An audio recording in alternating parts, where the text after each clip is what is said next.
order. At this time, I would like to ask you to rise for our invocation and the pledge as Board Member Dan Snott will lead us. Dear Father, thank you for our opportunity for us to get together today and do business so that people stay in order. Please give us wisdom to direct and guide us. Please continue to bless our employees, keep them safe as they do in our state's work. We ask for you look over us, and you bless each of us. In your name, amen. Allegiance to the flag of the United States of America and to the republic for which it stands, one nation under God, indivisible, with liberty and justice for all. I want to welcome everyone here this morning. Looks like we have great attendance, and the board and I are very pleased to see all of you here. At this time, I would like to call for our secretary to the board to please do roll call. Okay. I'll start. Congressional District 1, Ms. Purcell. Present. 2, Ms. Williams. Here. 3, Mr. McIntyre. Here. 4, Mr. Brown. 5, Ms. Key. 6, Mr. Stein. 6, Mr. Stoner. 7, Mr. Stein. Here. 8, Mr. Gold. Here. 9, Ms. Dunn. Here. 10, Mr. Boswell. Here. 11, Mr. Lewis. I'm here. 12, Mr. Snipes. Here. 13, Ms. Lemon. Thank you. And 14, Mr. Rapley. I'm here. Seeing that a quorum is present, we will continue with our meeting today. I ask for approval of our June board meetings. Those minutes have been sent to you by email, giving you an opportunity to take a look. Do I have a motion that we approve? So moved. Do I have a second? I have a motion and a second. Any discussion? Calling for the vote. All those in favor, please say aye. Those opposed, nay. The ayes carry and the minutes have been approved. I would like to ask Albert Shelby to come forward. He is our Director of Program Delivery. Mr. Shelby. So good morning, Madam Chair, Deputy Commissioner, and members of the board. I'm here to present the projects the department is proposing to advertise for the August 2025 letting. So before we present August, here are the final FY 2025 results. We have let a total of 263 projects in fiscal year 25. This chart shows the number of projects by improvement type. The value of these 263 projects is approximately $2.2 billion through the June 2025 bid award. Of the 263 projects, 245 are GDOT let, with an approximate value of $1.8 billion, and 18 are local let, with an approximate value of $337 million. This chart shows the dollar amount distribution by improvement type, with bridge, road, and maintenance projects making up the bulk of these improvement types. Here are the results of the June 2025 letting. Of the 30 GDOT let contracts that were presented to the board, 24 were awarded, 3 were withdrawn, and 3 were rejected. Now I'm going to discuss the projects in the August 2025 letting. We have a total of 27 projects. All are GDOT let type projects. The next 3 slides will list those 27 projects by congressional district.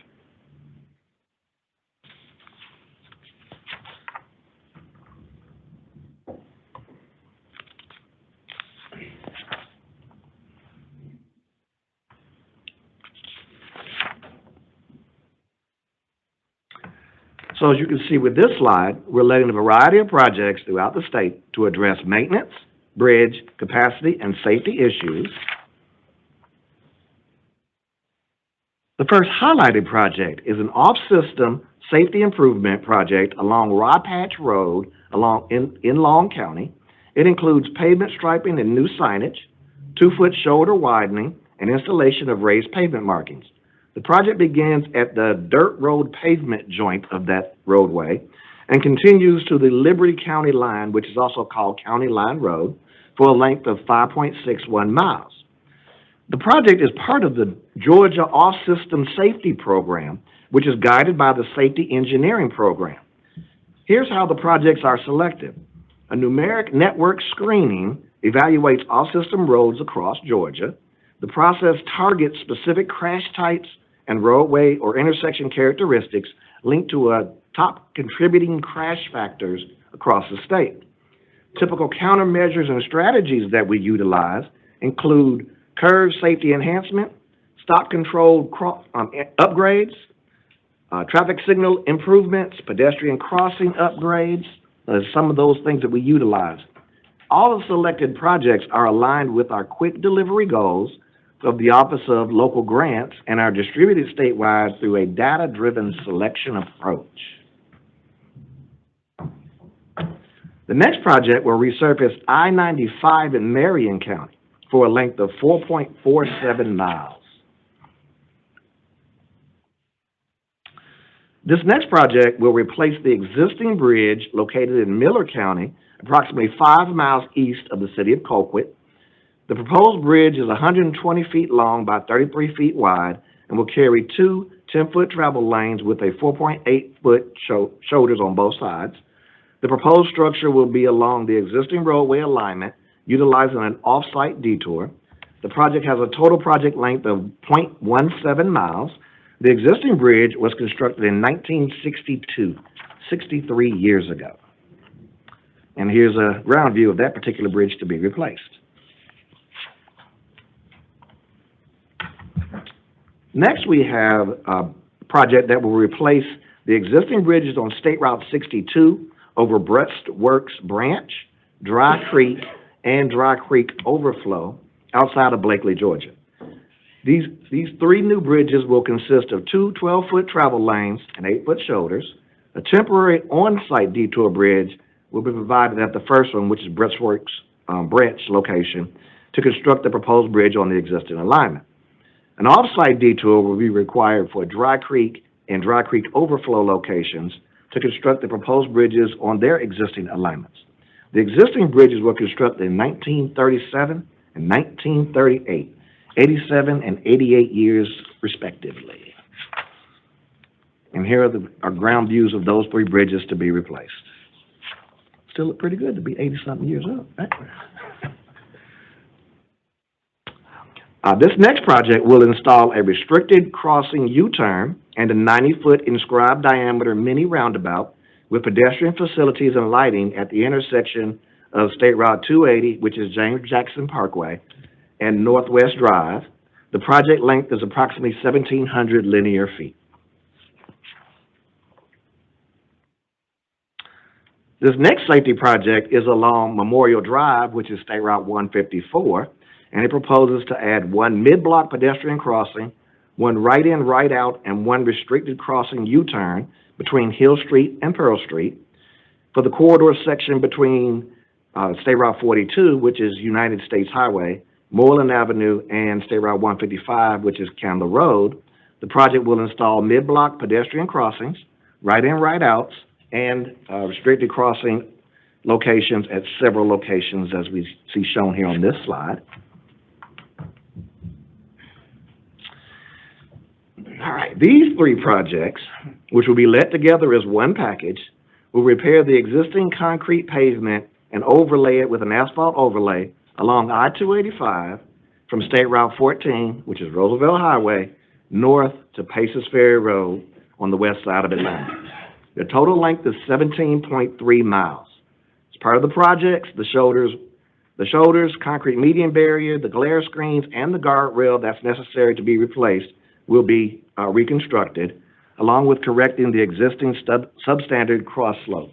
We expect this to last for a couple of years, so we need to all be aware of this particular large project in the metro region. This project replaces the existing Bethesda Road Bridge over Morning Creek, approximately 4 miles west of Union City. The existing bridge will be replaced with a new bridge on the existing alignment with two 12-foot lanes in each direction and a 6.5-foot sidewalks on both sides. The existing bridge was constructed in 1965, 60 years ago. And here's a ground view of that bridge to be replaced. This last project consists of signing, striping, 2-foot shoulder widening, and raised pavement markings at 4 off-system locations in Madison County. The project has a total length of 9.41 miles. The next slide will show the design-build project, which is in the August 2025 letting, which was previously presented to the board for advanced advertisement. It was in January. Here's the project and the board presentation letting that it was previously shown to the board.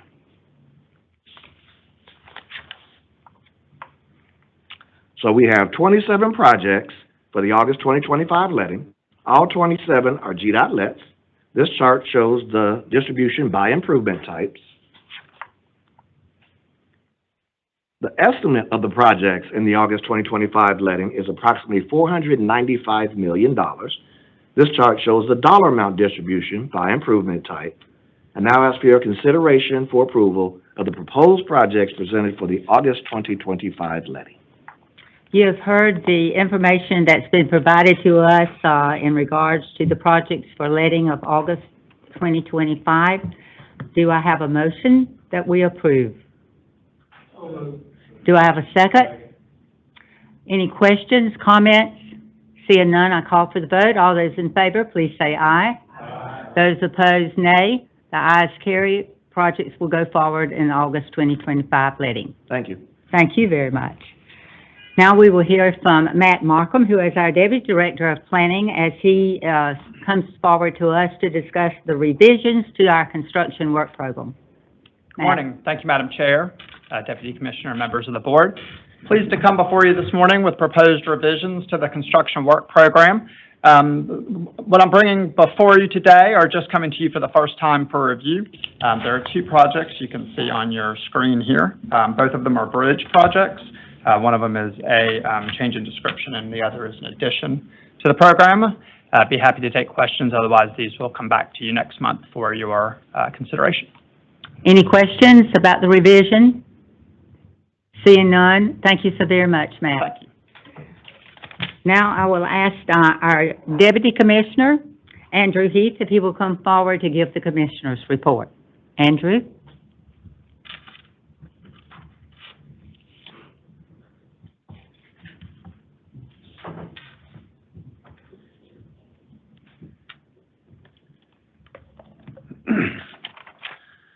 Well, thank you, Madam Chair and members of the board. It's an honor to be here with you this morning on behalf of Commissioner McMurray.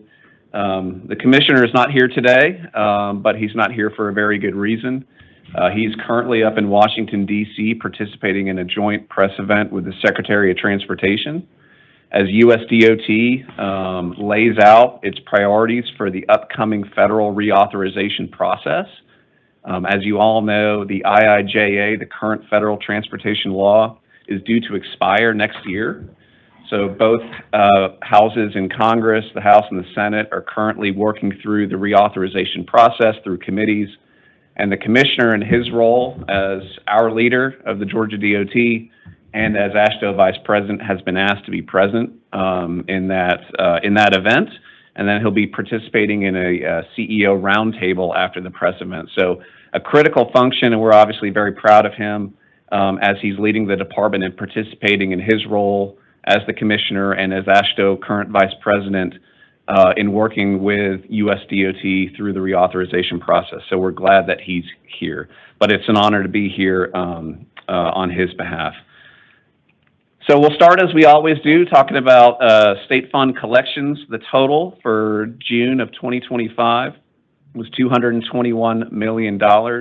The excise component of that 221 was $199.9 million, so just shy of $200 million there, and 21 million of that were transportation fees. That brings the fiscal year to date to $2.48 billion. That is trending ahead of where we were the prior fiscal year, so that's certainly good news. As Albert presented such a robust letting, having those robust collections to support the needs of transportation across the state is certainly important.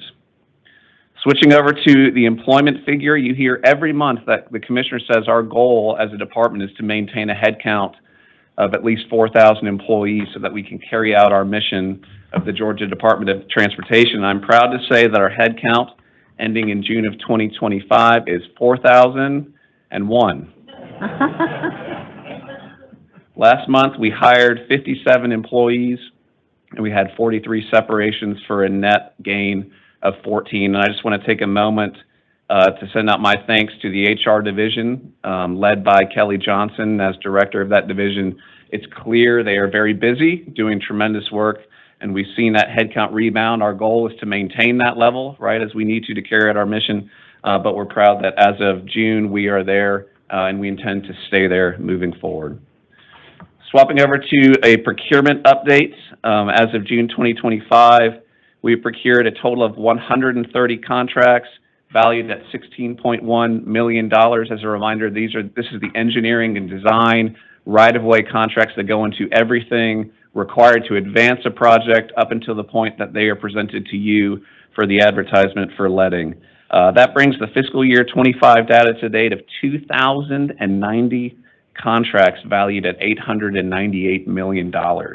That is an all-time high for the fiscal year for the department. So again, real shout out to our procurement division led by Maria Rue and her staff. Clearly very busy, but they are providing the support that the department needs to continue to advance our program to get projects ready for the letting.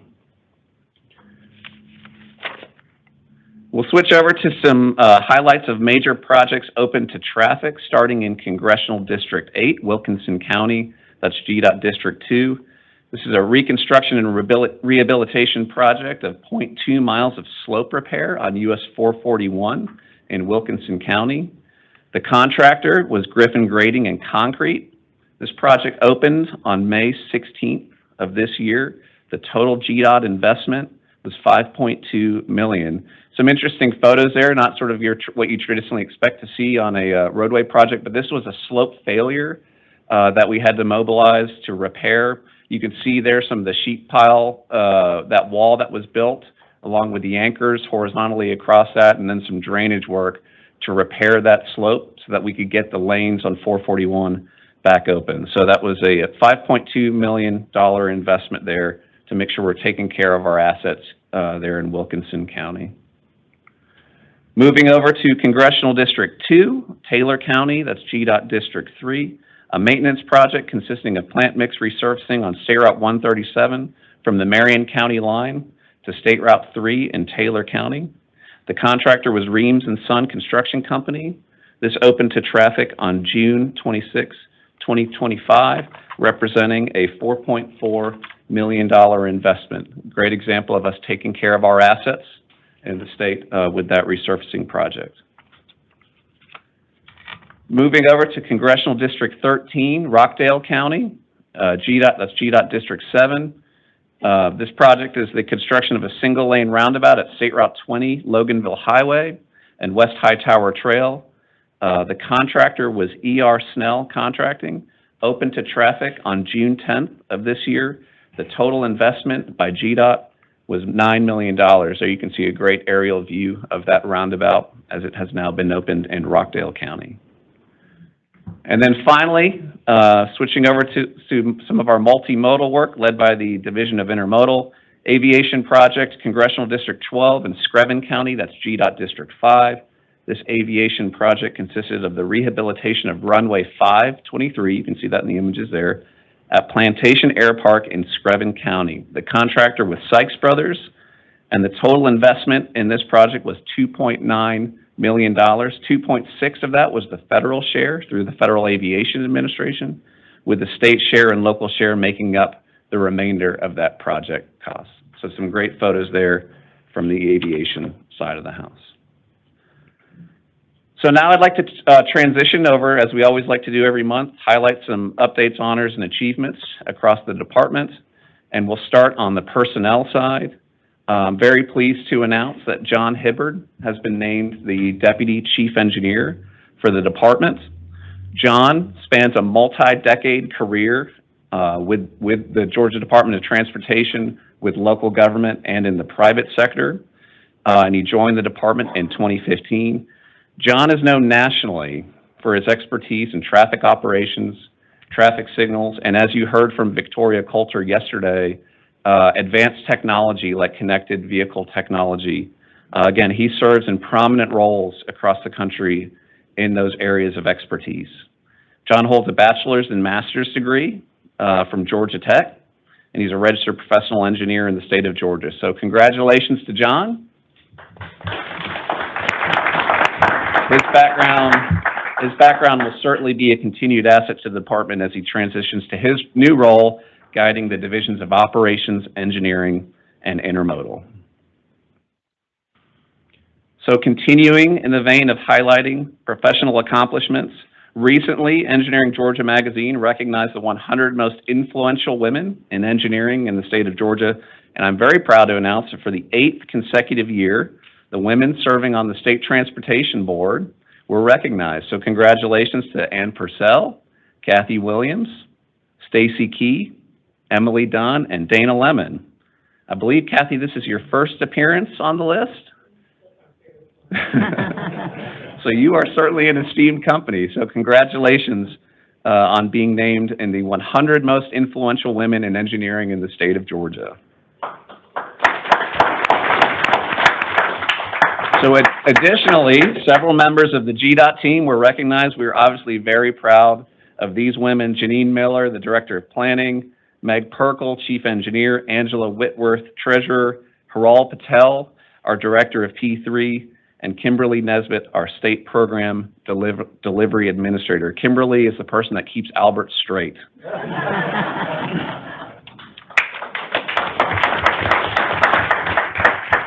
So congratulations to all of these accomplished colleagues in naming the 100 most influential women in engineering in Georgia, in Engineering Georgia magazine.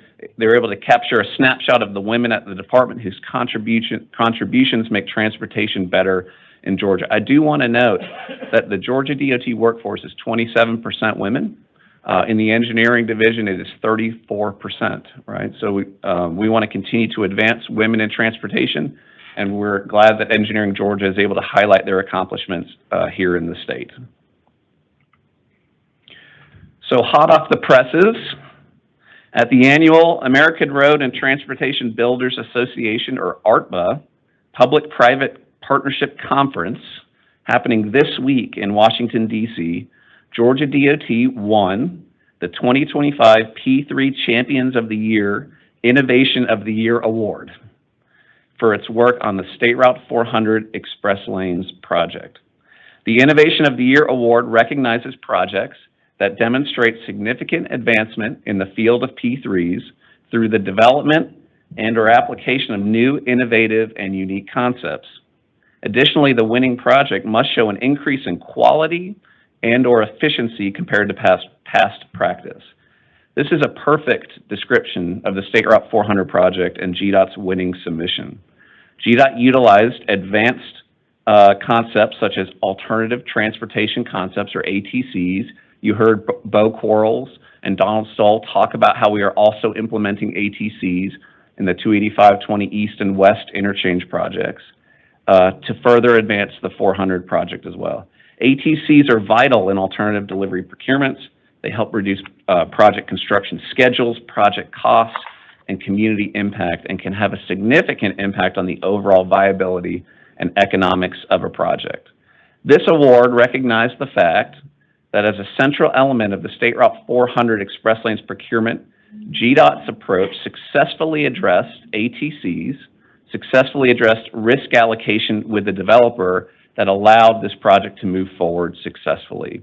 It truly is a great step forward in design, build, and P3 procurements, and is evidence of GDOT's strong position as a national and, dare I say, world leader in the field of P3s.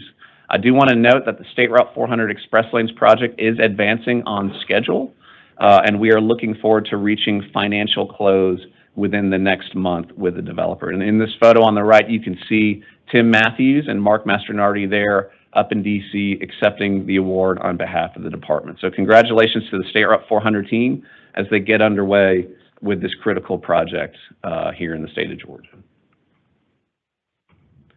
So I'd like to follow up on an announcement the Commissioner made in his remarks last month regarding the interchange dedication ceremony honoring former State Transportation Board member Johnny Floyd. On June 27th, the I-75 interchange at US 280, exit 101, was dedicated the Honorable Johnny Floyd Jr. interchange. As many on the board know and many within this room know, Johnny helped make transportation better for the people in Southwest and Middle Georgia, and he meant a great deal to many of us at the Georgia Department of Transportation over the years. As the Commissioner noted last month, honoring him in this manner seems more than appropriate and means a lot to those of us that knew him. So I'd like to express my sincere thanks to Tim Golden, Kathy Williams, and Dennis McIntyre for being present at the event. And special thanks to you, Tim, for making some remarks at the event. So appreciate you doing that. So obviously a great event honoring Johnny Floyd. So good news. I'm proud to announce that Georgia DOT's HERO program has officially returned to 24-hour patrols and full area coverage as of July 1st. You may remember that in 2023, GDOT made the difficult decision to scale back HERO's 24-hour presence on Metro Atlanta interstates and reduce patrol hours due to challenges in hiring. At the time, workforce in both the public and private sector were navigating lingering impacts coming out of the COVID pandemic. That included challenges in recruiting, retaining qualified personnel, and led to turnover and intensified competition for skilled workers like our HERO operators on the interstates. These difficulties led us to making the decision to temporarily reduce operating hours and service areas so that we could focus on their core mission, focus on their core areas, and focus on their people so that HERO could be successful. Now, we didn't miss a beat during the last 2 hours. We did work with the CHAMP program and had CHAMP operators step in to provide additional coverage to assist HERO during that 2-year period.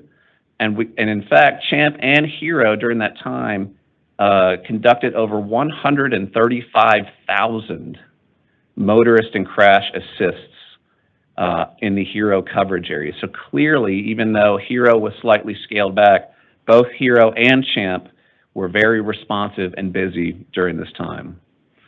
So the department refocused on workforce recovery, utilizing new recruitment strategies, improved training programs, and focusing on starting pay for HERO operators to bolster that workforce. And as a result, HERO staffing is now back to targeted levels. So we are able to return to 24-hour patrol and full area coverage. This achievement represented a very effective partnership between the HERO program and GDOT Human Resources. I talked about our personnel data at the start of my remarks. Part of that is the work that HR is doing with the HERO program to bring in new operators, get them through the training process, and get them on the road as functioning operators within HERO. So as of June 30th, HERO was ready. So they went a day early. They didn't wait for July 1st. They started 24/7 coverage on June 30th so that we can ensure as of July 1, we were up and running to provide services to the motorists in Metro Atlanta and provide the incident response that we need to keep folks safe and moving on the interstates here in the Metro Atlanta region. Now, as part of our communication strategy, GDOT developed a short video that we pushed out to social media to let the public know of the latest HERO development, and I would like to play that video now. We can get the sound.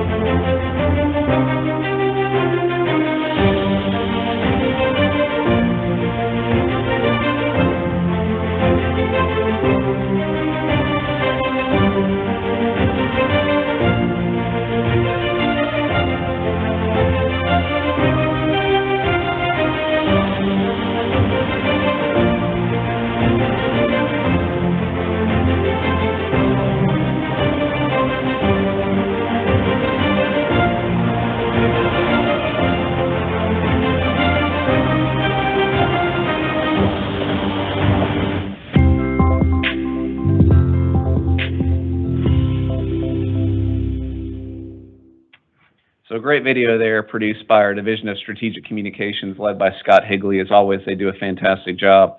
I was really happy to see the highlight of 511.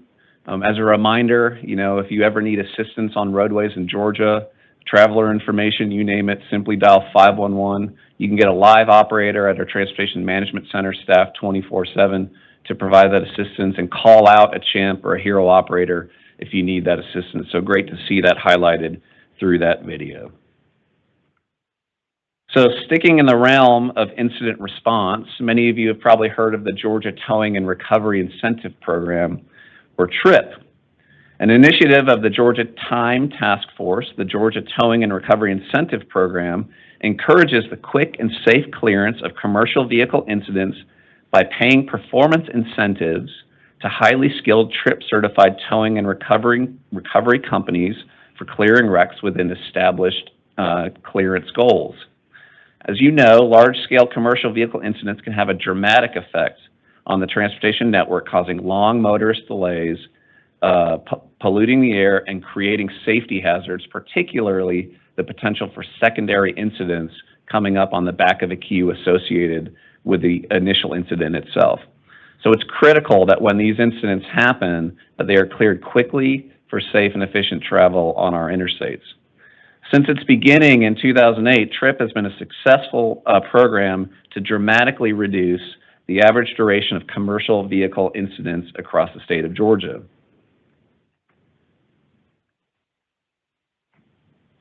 So as you can see on this screen here, this is a bar chart. I'll just take a minute to explain this. This is a chart showing the average time duration for the notice to proceed to be issued to a tower to clear a wreck. And based on the durations on those screens, I think you might be able to tell when TRIP started. In 2007, the time duration that would elapse to get a tower out there to clear a scene was 216 minutes, so going on 3.5 hours to get a tower out there. When TRIP initiated, that immediately dropped to 57 minutes. And now you can see, as of 2024, that duration has now dropped to 37 minutes. I was fortunate enough a number of years ago to attend the Eastern Transportation Coalition's Operations Academy, where they talk about effective operational solutions to manage traffic, manage incidents in an effective way. And they talk about solutions you can do as a state DOT to be more effective at managing these things. And it's a 2-week program. And the very first slide of the 2-week program was this, Georgia DOT's TRIP program, to show how effective it was and how it's a national model in clearing these highly impactful incidents. So TRIP has had a dramatic impact in decreasing these roadway clearance times. And as you can imagine, there's associated cost savings with reduced traveler delay, and that's not to mention at all the improved safety that this program can bring. On this slide, you can see these are the heavy vehicle wrecks that happen in the state of Georgia. You can see in Metro Atlanta a lot of incidents, but it's not just Metro Atlanta. You can see these incidents down in Macon, and then all the way up I-75 towards Tennessee, all the way up I-85 towards South Carolina. So it's not just a Metro Atlanta thing that's going on. We want to make sure we're addressing these wrecks quickly and effectively across the state. So I'm proud to announce that as of July 1st, TRIP has expanded its North Georgia recovery area to include I-75 north to the Tennessee state line, I-85 north to the South Carolina line, and I-85 south to the Alabama state line. So we're taking the lessons learned that we've had in Metro Atlanta for a number of years and then replicating those further out to expand the effectiveness and reach of the TRIP program. Each zone is served by one towing company that meets TRIP certification criteria, which includes at least one set of TRIP qualifying equipment, such as a 50-ton or 30-ton wrecker, a TRIP certified supervisor, and 2 TRIP certified operators. They also require other supplementary equipment like dumpsters, skid steers, and sand spreaders to make sure that they can effectively address these large events. As I mentioned, it's been a tremendously successful program for quick and safe clearance of these large-scale commercial vehicle incidents, and it's a great example of one of the many programs and initiatives from an operational perspective that the department facilitates for safe and efficient travel in Georgia. So we're excited to see the TRIP program expand. And then finally, next week, the department will join along with member states as part of the, as I mentioned, the Eastern Transportation Coalition, or TETC, and a new public awareness campaign aimed at helping drivers to avoid striking bridges with vehicles. I think we have some experience with that here in Georgia. The Check Your Height, Know It's Right campaign encourages motorists to check their vehicle to ensure that it's not too tall to safely fit under bridges that span state and local roadways. You may remember it was around this time last year that a bridge carrying an excavator hit the Chatham Parkway bridge over I-16, forcing the department to close part of I-16 and the Chatham Parkway bridge. In that instance, we were able to reopen I-16 relatively quickly, but that incident did delay the I-16 widening that was ongoing there because it delayed the raising of the Chatham Parkway Bridge that was scheduled to happen just as that incident occurred. So it did delay that project. We are finally to the point of reopening Chatham Parkway. That's scheduled to happen within the next week. But it's just one example of how bridge strikes necessitate unexpected road closures, repair or replacement of bridges and infrastructure. So obviously we want to participate in this program to try to avoid that type of event from happening.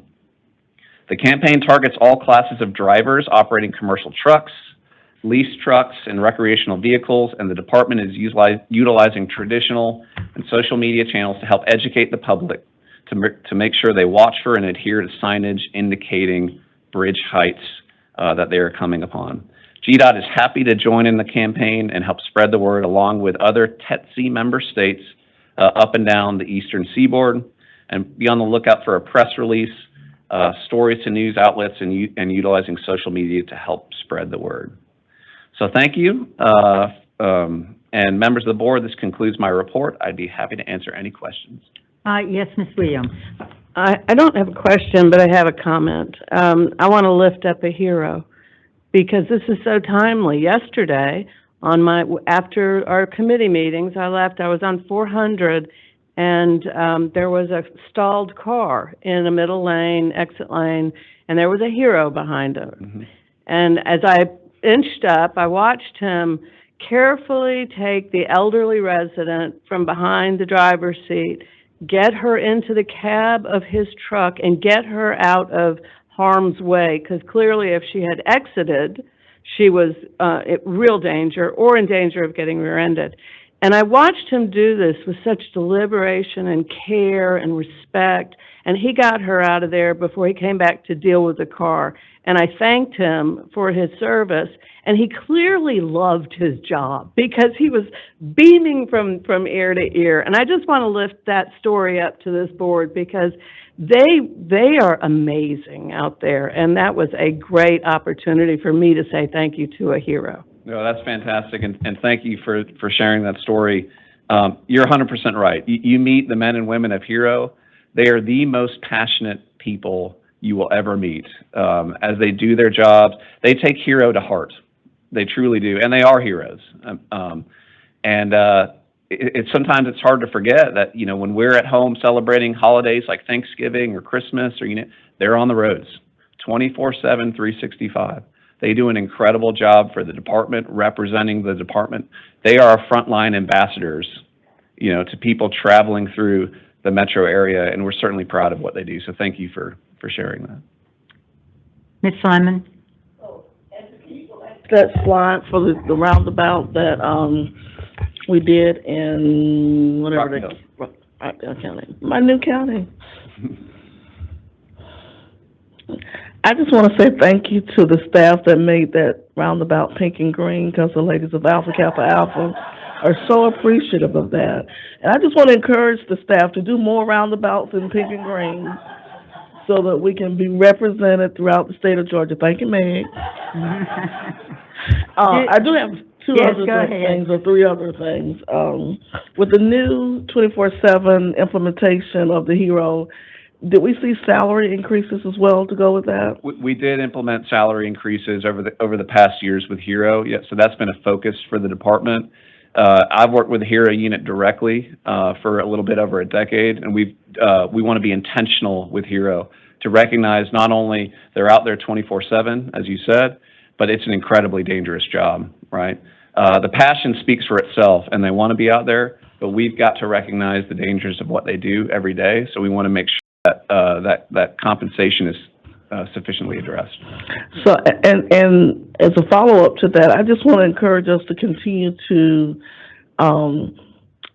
reduce our trip numbers.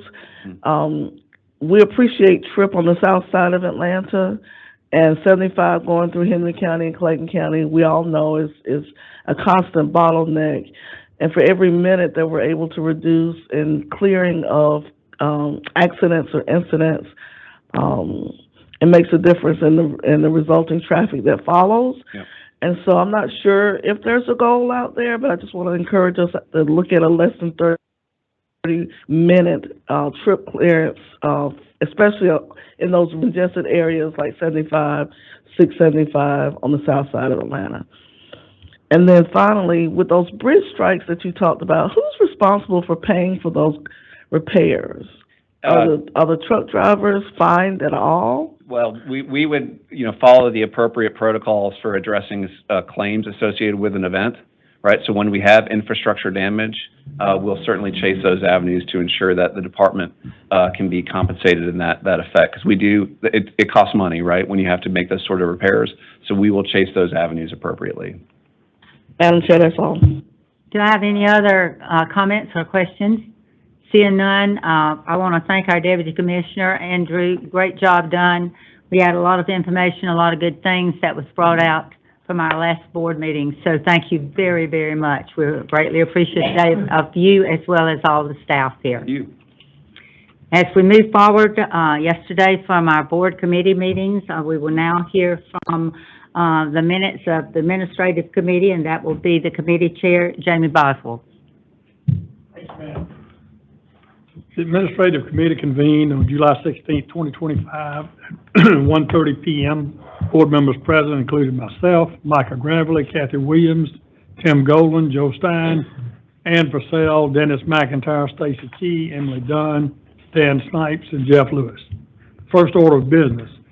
Rob LeBeau, Atlanta Regional Commission's Manager Director of Workforce Solutions, gave a presentation on the ARC's Building Georgia program.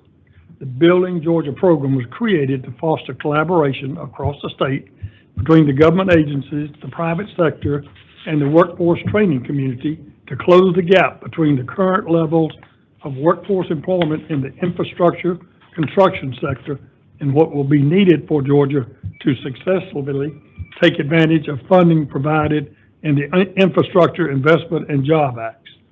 He discussed recent milestones for the program and next steps, such as their website launch, the beginning of their inaugural training cohort. Committee actions, no committee actions were taken. The committee adjourned at 1:45 p.m., and this concludes my report. Thank you so much. Now we hear the board committee report for Equal Access Committee, Vice Chair Kathy Williams. Thank you, Madam Chair. The Program Delivery Committee convened on July 16, 2025 at 1:46 p.m. Board members present included myself, Snipes, Dunn, Stein, Purcell, Boswell, McIntyre, Key, Golden, Lewis, and Gravely. First order of business, Kimberly King, Equal Employment Opportunity Office Director, provided a presentation to the Equal Access Committee. Excuse me. The presentation provided an update on GDOT's DBE goal attainment for the federal reporting period of October 2024 through March of 2025. As a recipient of federal funds, the Georgia Department of Transportation must set an overall agency DBE goal and monthly assess project-specific goals to help meet its agency goal. For the coming 3 years, GDOT's overall agency goal is set at 11%. That's a 6% race neutral and 5% race conscious. For this current FHWA reporting period, GDOT submitted a goal attainment of 10.15%, which is equal to $137 million. In addition to the required federally funded DBE awards, GDOT is also able to identify an additional $76.5 million awarded to DBE firms in its state-funded capital construction, TIA, and routine maintenance activity. The federal and state dollars combined represent more than $200 million awarded to DBE firms thus far in FY 2025. No actions were taken in this committee, and the committee adjourned at 1:56 p.m. That concludes my report, Madam Chair. Thank you. At this time, we'll hear from Committee Chair Jeff Lewis of the Program Committee. Thank you, Madam Chair. The Program Delivery Committee convened on July 16, 2025 at 1:57 p.m. Board members present included myself as chair, Golden, McIntyre, Key, Snipes, Gravely, Purcell, Boswell, Williams, Stein, and Dunn.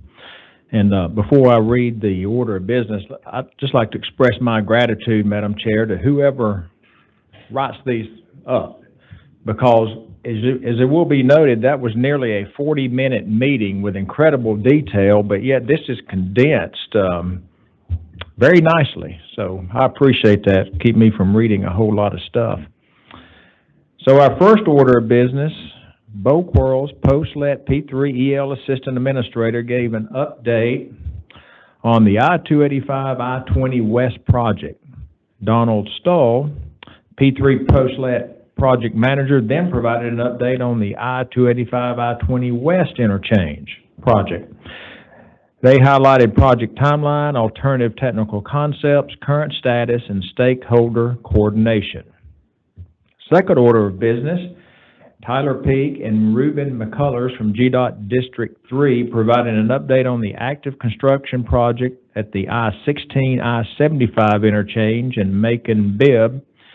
They shared details on how the project was phased, the coordination required with local and external partners and agencies, the current status of construction, upcoming traffic shifts, and the upcoming last phase, which is scheduled to let this month.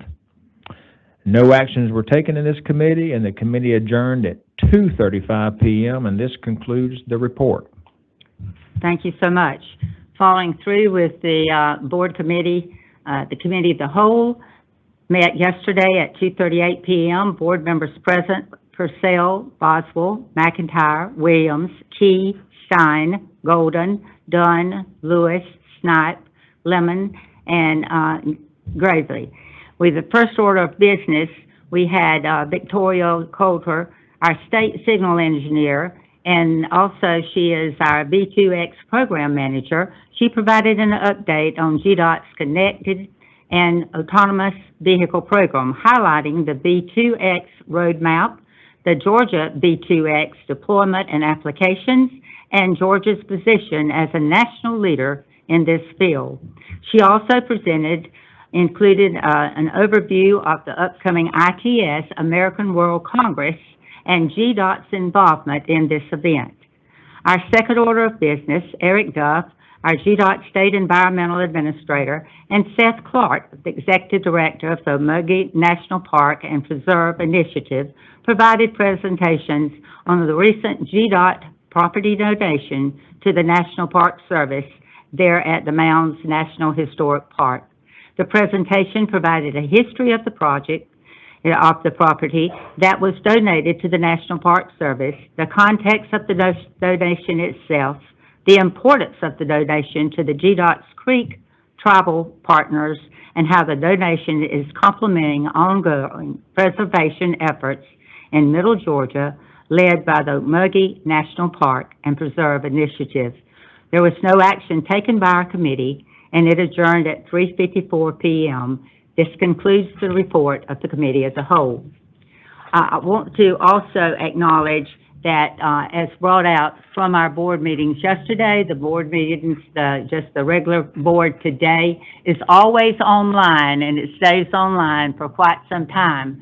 So if you would like to know further information about each one of these committee meetings and the board meeting, always remember, you can go on the GDOT website and you can listen to our full presentations as it is appearing today, yesterday, or even months past. And it's very good because I go on frequently to just verify some information that I want to share with our community. So I just wanted to bring that up. Even though these are short reports, there's a lot of information that we can all gain by going online and seeing exactly what the presentations were about.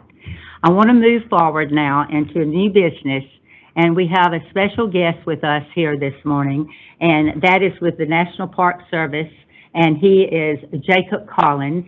Jacob is a tribal liaison there at the Muggy, I'll get it out, Mounds National Historical Park there in Macon. And I would like for you to come forward at this time, Jacob, if you would. Good morning, everyone, and thank you so much for having us here today. It's a great pleasure. Before I begin, though, I'd like to share that our park superintendent greatly regrets she's unable to be here today. She extends her sincere appreciation to GDOT for this extraordinary gift. She asked me to convey just how important this is for the monument in the park, the communities we serve. On behalf of the National Park Service and Okmulgee Mounds National Historical Park, I'm honored to present this plaque as a small token of our deep appreciation to the Georgia Department of Transportation. At this time, if I could ask, that is Board Member Tim Golden, Board Member Kathy Williams, and myself, if we would join you at the podium. Yes, ma'am, please.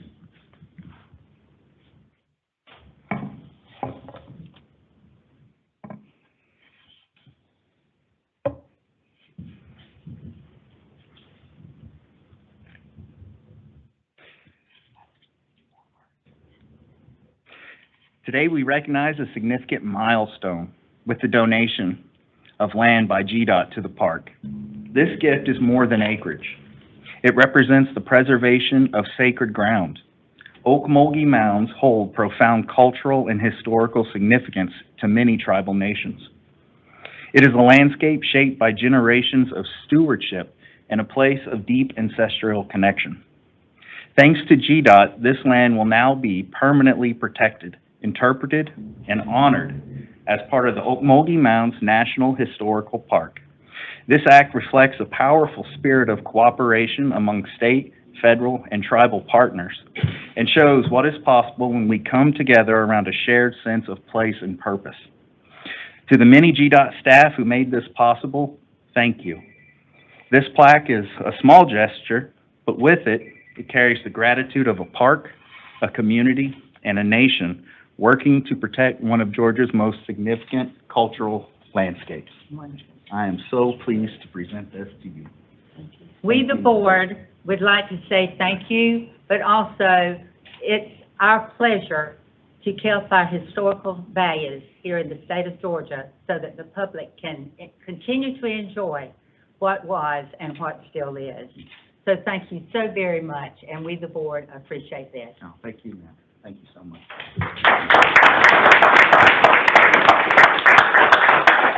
And I should say that I have to recognize our whole GDOT family, because without them, this would have never happened.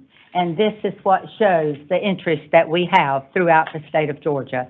Great. Thank you, Jacob. Thank you again, ma'am. Thank you, everyone. I appreciate your time.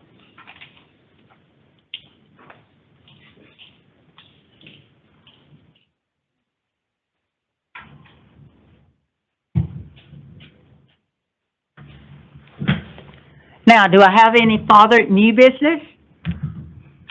In line of new business, I want to remind everyone that our August meeting is the 20th and the 21st. I know you have it on your calendars, but I want to remind you that you're welcome to come be with us again next month, and we're always available and almost 24/7. But I can tell you, GDOT and our team is ready 24/7.